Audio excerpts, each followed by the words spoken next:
Financial planning in 2023. In this video, I'll be talking about your financial plan for 2023 and how it's very important to think about it as early as possible in the year. So in this video, I'll be talking about some of the things that I look at every single year in the beginning of the year when I'm setting my financial goals for the remainder of the year. The first three things that I look at and the first three things that I consider is number one, having an earning goal, so an earning income goal. The second thing I look at is having a savings goal. And the third thing that I have a look at is my investment goal. So these three things are the first things that I look at or what I consider when I'm planning my financial goals for 2023. So let me break each one of them down so I can tell you what I look at when I'm making my financial goals. Now, I only started doing this in 2019/2020 because before that, no one ever taught me about the importance of financial education. So I want to ensure that anyone who watches this video, the communities that watch the video, they have a idea of what they need to be looking at when they're planning their financial goals, and that they should be having financial goals for their years. It surprises me purely because it's not taught in school. Many people have no idea about their finances, nor do they have a plan for their finances for the whole year, let alone for the quarter, let alone for the half year, for the whole year. There's no plan at all. So I hope this video helps you when you're planning your financial goals for this year. So as I said, the first thing I look at is the income goal. I always want to ensure that I'm earning at least the same income that I had the previous year, if not more.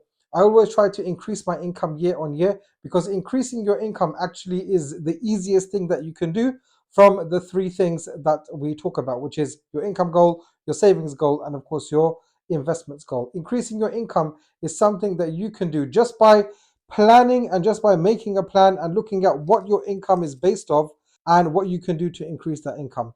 Many people only have one earning or one source of income, and that's their job.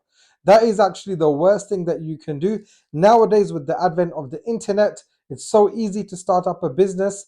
And you can do it with no money, by the way. You don't have to have any money at all. When I started my current business, I started with £200. In fact, I started with zero. That £200, retrospectively, I'm looking back at it and I can see that I spent £200 on petrol to get to my appointments to do the first deals. And that's what the £200 investment is.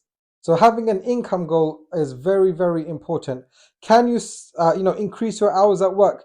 Is your job, number one of those things that you can increase your income just by putting a little bit more effort, meaning working effort? I'm not talking about time effort, because the worst thing that you can do is to sell your time for money. If you're currently being paid by the hour, meaning you're being paid, £20 an hour, £50 an hour, whatever it may be, then that is the worst thing. Don't do more hours.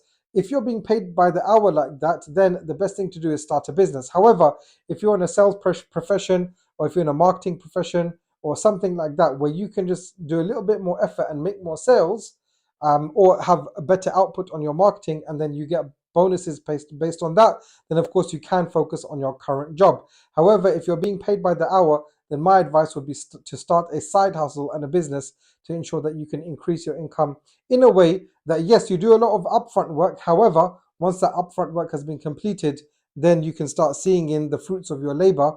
It may be slow in the beginning, but it can speed up very, very fast if you do that, if you do your work well.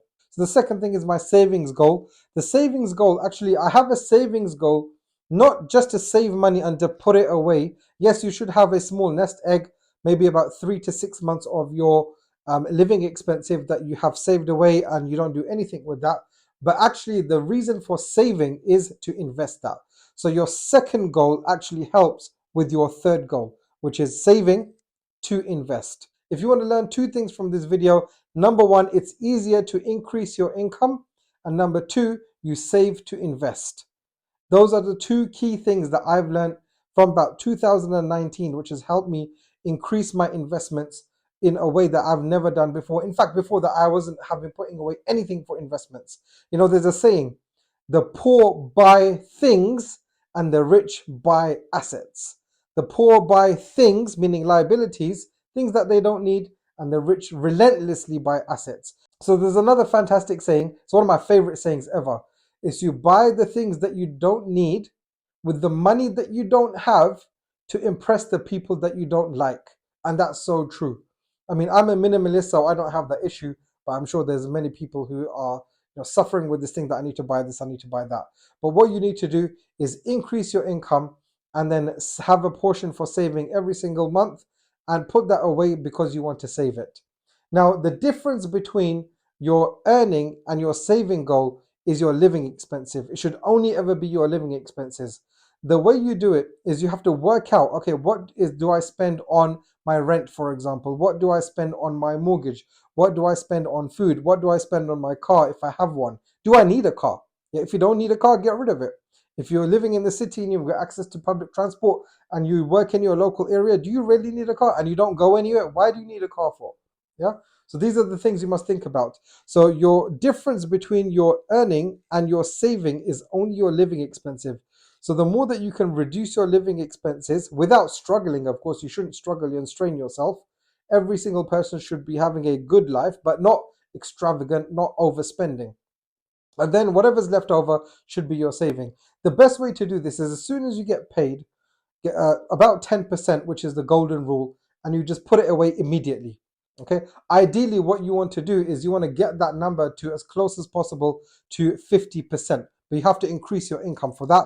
That's for another video. So ideally, the saving goal is 50%. So if you can increase your income that you're able to save 50% and you can live on the remainder of the 50%, then that is the ideal situation. But to start off with, because you're probably getting initiated, start off by putting away 10%. And then once you have put away that 10%, then you can sort out your living expenses, and whatever's left over, then you can put away as much as possible from your remainder amount. Remember, money always gets spent. So the best thing to do is whatever you have left over after allocating it to your rent, to your food, to your bills, your utilities and so on, then get whatever the remainder amount is and put that away in savings and just forget about it. Because the rest of the money you're going to be spending on entertainment and useless things. And the final thing that you look at, the third thing, is your investment goals. So everything that you put away. Now, there's many different types of investments that you can have. The best investment is investing in yourself, investing in your education. Because once you learn something, no one can take it away from you. Learn selling skills, learn online skills. Online business is the big way. I mean, I've got a business, but it's a store business. It's a retail business that I have. But also, I am building my online businesses in 2023. So this is something that I'm building now. Learning the skills, learning marketing, learning how to set up a website, learning how to set up a product store, learning how to set up a video course, whatever it may be, whatever is good for you. Different people are interested in different things. Like my daughter and my wife are interested in physical products, where I'm interested in information because alhamdulillah, I've been spending so much time learning and absorbing things over the last few years. So learn these skills, invest in yourself. And then once you have had a certain investment and now you can put that to use in a side hustle or in your business. Remember, increasing your income is always easier. Why? Because it's easy to set up side hustles these days. So having your financial goal, say, okay, I'm going to build this product, or I'm going to buy this product, I'm going to resell it for this amount, or I'm going to create this product, I'm going to sell it for this amount. Increasing your income through business is easier than working for someone else, because the proportion of effort versus the reward is much higher in your own business. And the other way to invest is, of course, to put your money into cash flowing or other investments which can appreciate over time. So there's two main types of investments. The first one is an investment that is a cash flowing investment, and they're my favorite investments. And your second type of investment is your appreciating investment, something that you put in and then it increases over time, but maybe you don't earn a cash flow from that. I personally prefer cash flowing investments. So normally the yield on that is smaller than something that appreciates. Something that appreciates can go up very quickly and you can earn a lot of money through that. But I prefer cash flowing investments. So things like property investment, things like business investment. Business investment is my number one. After that is property investment for me. Because with business, like I said, with a small amount of effort, then you can have a massive return on that investment, on that effort.